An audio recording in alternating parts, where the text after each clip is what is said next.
So when I think about people who push the limits of what's possible for them physically, mentally, emotionally, and who also inspire me and the people around them to do the same, I think about my guest today, Brad Weimert.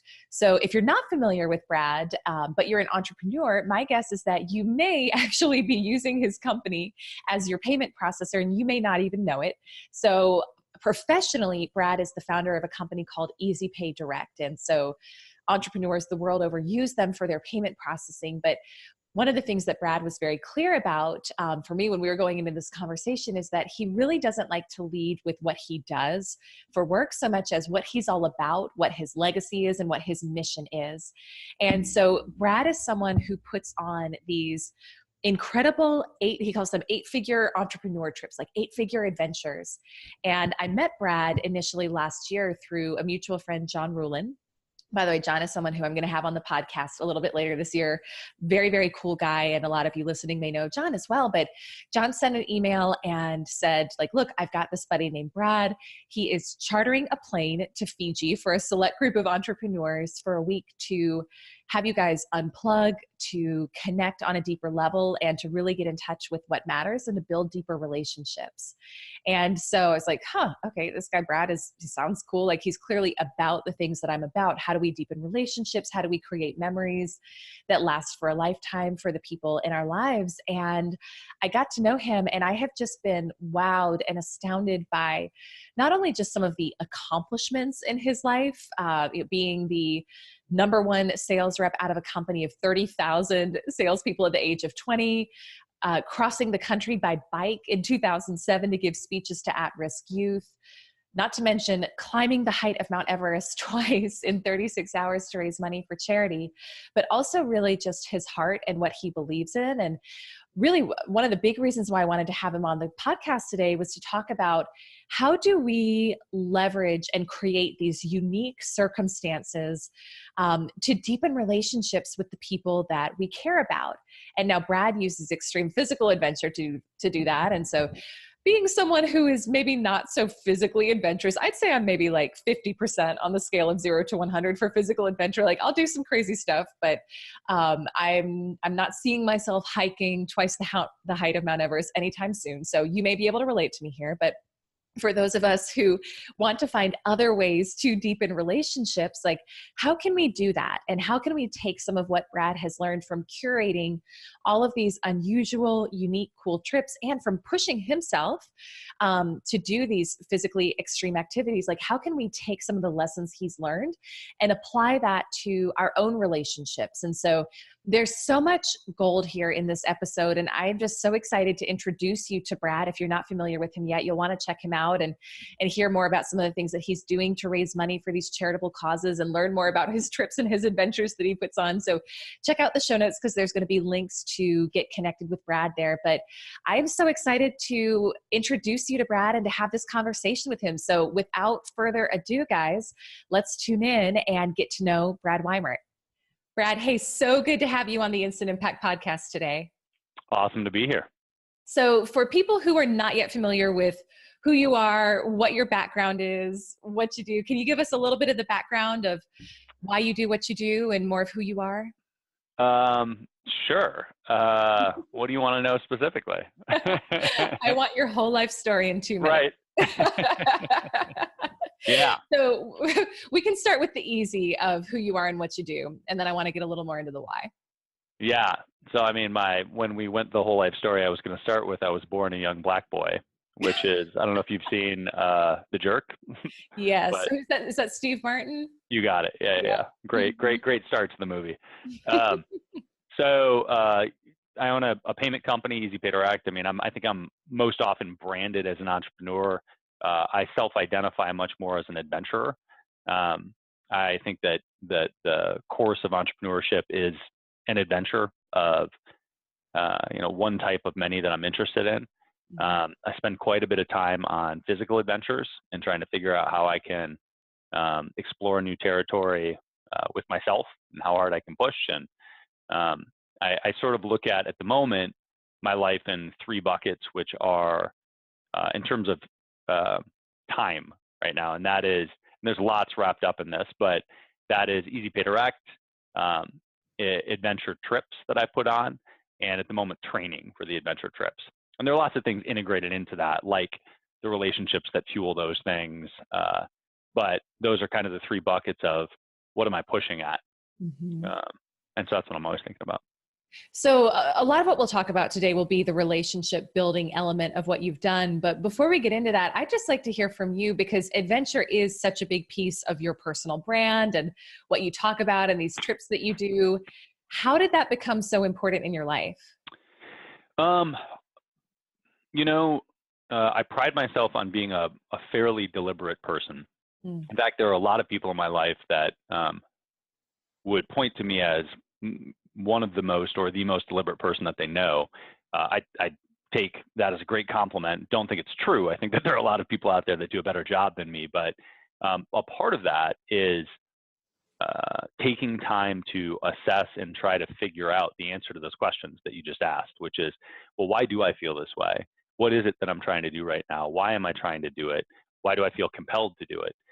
And adventure, what was happening with me as an adult was I would go on sort of what I would look at as a grand adventure, something that would take weeks or months to do. And then a year or 2 or 3 would pass. And then I would go on another one. And then again, years would pass. And that was frustrating to me. And it got to the point where I thought, okay, what is it? First off, what is it that makes me want to have these things in my life? And what it came down to for me was that it wasn't the biggest value, the biggest takeaway from any of the adventures that I've gone on isn't the experience itself, but it is the relationships that I got through that journey. Mm. And there's a lot of people that push themselves physically or go on sort of expeditions of different types have dialogue around why you do things. And there are people that critique doing things for the story versus the experience. And I found myself in many conversations around, oh, you're just doing this for, not me personally, but people say things like, you're just doing this for the story. I want to be with somebody that's doing it for the experience and wants to be present. And I don't think that those things have to be siloed like that. And in fact, I think that many of the experiences that you have in life, the story is what lives on and creates more relationships than the experience itself. So not only do you leave a lot of adventures with deep relationships, but in the future you get to talk about them and people ask about them, and it builds intrigue, and it facilitates more connection and relationship with other people. Mm. So I don't know if I answered your question. I was sort of rambling, but Yeah. Well, I think what's interesting a lot to me is you talk a lot about how you do build these deeper relationships through these adventures. And, on your website, you talk about these unique situations create deeper bonds. Tell me a little bit more about that. Like, how do you see that working, and what are some of the things that you've done to facilitate those deeper connections and unique situations through going on these adventures with other people? yeah. So I think down the same vein, when I started thinking, okay, well, what is it about the adventures that's exciting to me? I realized it was relationships, and I thought, okay, well, why is it that the adventures facilitate relationships? And what I came up with was that there are really 2 major levers I'm sure there are others, but there are 2 major levers that I think about in driving relationships quickly. And the first is unique experiences. And it doesn't matter, to a great extent, it doesn't matter what the unique experience is. If it stands out in your mind and the other person's mind, it lives in a special place. Mm-hmm. And as a result, that special place is unique to you too, just both of you, right? If somebody is, for example, if somebody has never been skydiving before and they go skydiving with somebody else, they're connected. They had that experience together. If somebody goes skydiving all the time, they could go skydiving with lots of different people. It's not going to be a super unique experience for them. It might be for the other person, but it's not going to be for them. So unique experience is one. And the other is emotional engagement. And it's anytime you're in a heightened emotional state, you isolate things as well, because most of us don't live in a super heightened emotional state all the time. So these emotional states that stand out from the rest of your life, again, you put in a different bucket in your head. And so those are the two things that I'm looking for when I want to create a way to drive a relationship deeper. Oh, go ahead. Go ahead. No, well, I was just going to say, and that, I think, and that is the key, is I am choosing on a routine basis to create environments that facilitate relationships, not leave it up to chance.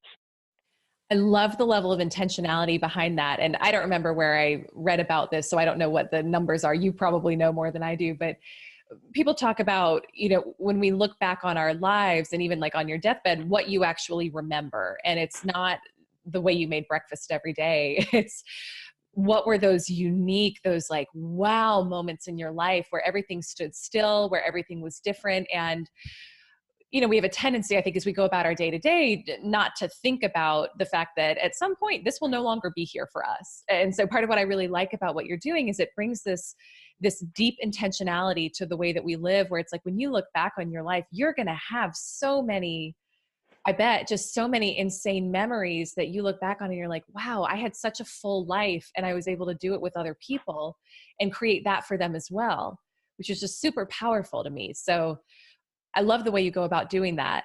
I know for you, a lot of what you do is through extreme physical activity. So, maybe share some of what you've done there, because I think that's just really, it's interesting, especially for those of us who are like, we're not hiking Mount Kilimanjaro, but Yeah. what are some of the things that you've done through that like extreme physical activity? Well, I appreciate that. And I think an important note is that, back to the unique experience thing, is that the more you do a given activity, the less unique it becomes, right? And one of the challenges with somebody that is an adventure seeker is they're always trying to go bigger, better, to the next thing. That's true of adventurous. That's true of endurance athletes. That's true of professional athletes. That's true of drug addicts, right? And it's always seeking the next thing. So I don't necessarily know how healthy it is, but I think that there are healthy things you can get out of it. And for me, as you mentioned, the physical part is a big deal for me. And I think one of the things that started that was maybe that at least started a component of it was many years ago, I rode a bicycle from Los Angeles to Boston. And that was the beginning of, oh, wow, I can actually keep pushing for 16 hours at a time and then go to sleep and wake up and do it again. And you start to, and there are other things down that vein. So like lately I've been into running, and I've just been running. And the competition side of it isn't really the thing. It's living in the space of discomfort and realizing that when you're uncomfortable, you have a lot left in the tank to keep going. And your body puts up these signals that say, oh man, I need to stop, or woman, I need to stop. But you're not even close to where your actual capacity is. Endurance is my fixation at the moment. But I think those things all vary. So people think of me, I think, as an adrenaline junkie, but really it's more about the value for me, again, going back to kind of relationships, is the value in endurance stuff is getting to know myself, is the relationship with myself. And it's this solitude and this new boundary of my mind and how I interact with myself in those moments that are difficult. So if someone wanted to start being really intentional about this and creating these unique experiences for their networks or for their most valued clients, but they're not necessarily into the extreme physical thing, what are some other things that you've seen people do or that you've done that have created those deeper bonds that have maybe been a different approach? Yeah. So I think there are a lot of them. I think that if you want to talk practically, you can do tons of little things.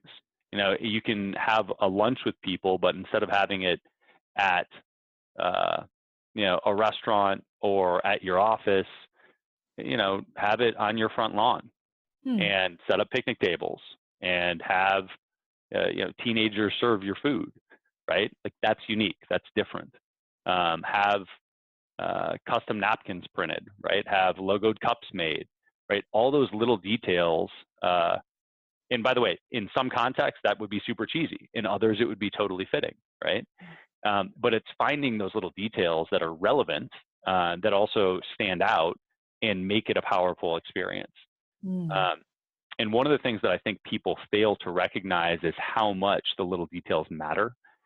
And at some point many years ago, I had this realization that when you see my image is a very well put together man walking down the street, but it could apply to either sex, but a very well put together man walking down the street, it's tough to point out exactly what makes them very well put together.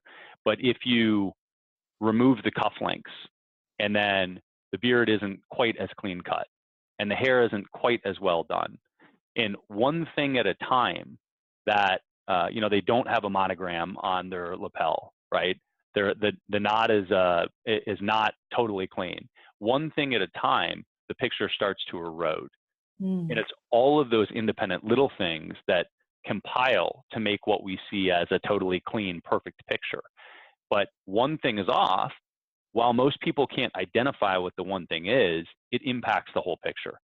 So when you're setting out to make a really unique experience, all of those details matter.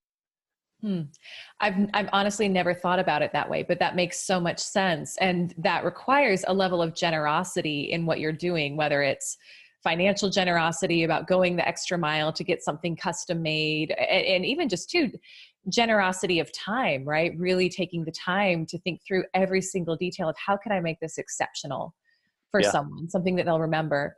One of the things I'm curious to get your perspective on, Brad, is with the way that you treat your relationships and with what you do, there's this level of generosity and there's a level of depth that you go to with the people that you know. And I'm curious because I think some people focus way more on how can I build a really wide network? So the more people I can know, the better. And then there's another approach, which is really, it's about going deep with a few core people. And maybe there's something in between for you, but what's your typical way that you go about trying to network? Is it more about like width or depth of relationship for you? Yeah. I think that the starting point is I don't try to go about networking. I mean, in some practical way I do, I guess, but I don't like that term because it sort of degrades the value of connection. And so I choose not to use that word. So I'm interested in connecting with people that are like-minded. And the path for me is to try to get to know what's interesting to them. And usually what's interesting to them it can be launched by how they spend their time, right? So I think one of the most annoying questions to me is, what do you do? Because I'm not actually that question is really, what do you do for a living? That's what people mean when they say it. But my question typically is, how do you spend your time, right? Or what's your typical day like? Because that gives me context. Or what would you like your typical day to be like? And that tells me what people are interested in. But it's far more intriguing to learn about somebody when they're talking about what they're passionate about, what they're interested in. It doesn't have to be this over-the-top passion thing, right? But what they want to be talking about is what I want to listen to. I don't want them to talk about the business that they spend their time on from 9 to 5 if it's not what they're super excited about. And the fact of the matter is, many, many, many people, they're 9 to 5, even if it's their own company and they're tied into the entrepreneurial world and whatever, it's still not what they're passionate about. So I don't want to self-identify as that, and I want to meet people that give me their true values. Yeah. Well, and I think you're probably a perfect example of that, right? Where 9 to 5, you own this big payments processing company. I would imagine you don't eat, sleep, breathe, dream payment processing, right?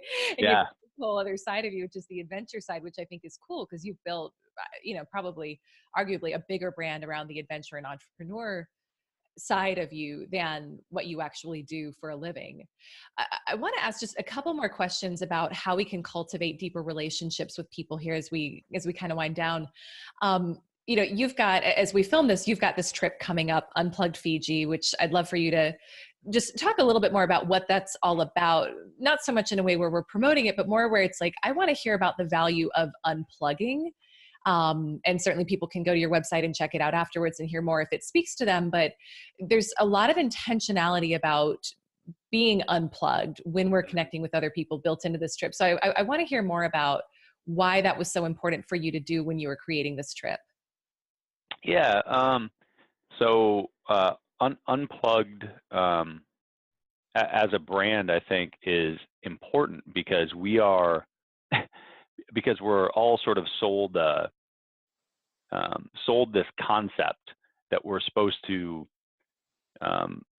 find balance in our life, and we're supposed to find balance by disconnecting from everything. We're supposed to go on vacation and then just come back and be back.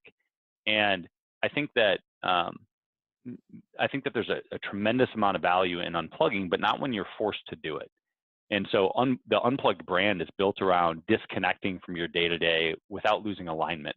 And I think that that's the goal, and that's the key, is how can you continue being yourself when you unplug and do it in a way that makes sense and doesn't make you want to check your email when you go to the bathroom during dinner, right? That's the challenge for a lot of entrepreneurs, is they're so entrenched in their day-to-day and in their business, and hopefully because they're passionate about it and not because they're stressed about it, but it could be either, that they don't know any better. They don't know what else to do. And it's like, okay, well, I don't want to disconnect entirely. So Unplugged is a way to give Unplugged Fiji, and Unplugged as a brand is a way to give yourself an opportunity to do that with a whole bunch of other people that have the similar challenge, right? Because when you do that, you can topically keep the conversation relevant to your whole life without being entrenched in the day-to-day, right? I can talk to somebody next to me about business or about the journey that I'm on and be unplugged from my office, from my emails, from my phone, from my day-to-day life without losing alignment with the things that are important to me, that are of value to me, that I'm thinking about on a routine basis. It's a kind of an acknowledgement of what's real, which is, yes, we have all these things going on and we're not going to pretend like we don't, but also creating that intentional space where it gives people a bit of maybe a breather, right? Or a chance to connect more deeply with each other. Well, and that word space is a big thing for me. So somebody asked me this the other day, what the, can't remember even what the question was, but it was something along the lines of, how do you handle overwhelm? And my answer was, I create space. I take a breath and I make sure that I have my own space so that I can decide what the top priority is. And then I do that one thing. And when that one thing is done, not perfect, but when I have a version of it done, I put a pin in it and I move to the next one thing. But it starts with open space, right? And so Unplugged is a way to create some open space for that, for sure. Yeah, that's awesome. That's awesome. I'm curious. I've never felt prompted to ask a guest this before, but I feel prompted to ask you. So I'm just going to ask you. Good. So if you kind of fast forwarding yourself and putting yourself on your deathbed and thinking about, if you had one last chance to share with the world what you've learned about how we can make an impact during our time here on Earth, what would you say? Oh, God. I wouldn't say, oh, God. I would say... Something about you is making me want to ask you the big questions. So sorry, here we are. First off, I'd be remiss to not acknowledge that I have no idea. And I have no idea what my 90-year-old self or 100-year-old self is going to say, right? But in the moment, what I know to be true about myself is that I am happiest when I am growing. And that means that I'm trying all the time. And there are other kind of foundational elements that are pinned in there, like being deliberate. I want to deliberately be trying things, but with the absence of this master plan, it's just taking some action, right? It's just trying something. You are far better off just doing something than spending your time thinking about what the right thing to do is. Because at least you did something, and if you found out it was the wrong thing, at least great. That one thing isn't the thing to do. But for me, it's about growth. Yeah, I love that as just words of wisdom here, because it gives I think it takes the pressure off a little bit to say Yeah. that we have to have it all figured out. Nobody has it figured out. It's very much like, we had the conversation before we started about how much your company has grown. And it was like, we don't have it all figured out, but we got, if we do enough things, we figure it out along the way. For sure. And clearly it works. So this is, I really appreciate, Brad, the time and the wisdom that you shared here. This has been a real gift to me. And I know it has been to everyone who's listening. If people want to connect with you, learn more about what you're doing, find out about your trips, what are the best ways that people can get in touch with you and find out more about you? I think bradweimert.com is probably a good starting point. It's WEIMERT. And I think if you want to see, you want to see the last kind of bizarre thing I did, everestingx2.com is an interesting little video. Everest like the mountain, ing x2.com. Well, that is certainly intriguing enough that I would imagine everyone, myself included, is going to go check that out. So Good. Super cool project, and it's done some cool things. That's awesome. Thank you so much, Brad. This has been great. Yeah, thank you. It was good to be here.